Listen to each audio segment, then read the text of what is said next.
Hello everybody! Just a short lunch break today. Tara na sa ating munting kusina para sa ating minadaling at pinasimpleng pagkain. Food idea! Tara na!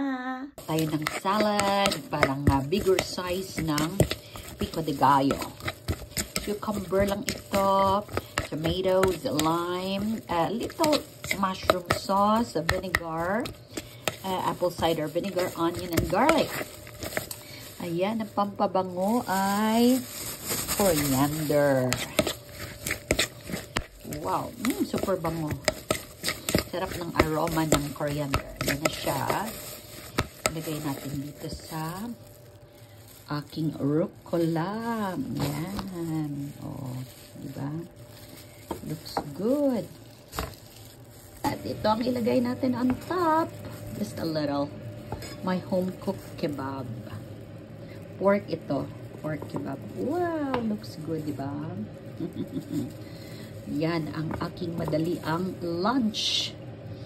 Okay. Sige, kain ko na lang po kayo, ha? Yum, yum. Have a great day, everybody. Take care and God bless.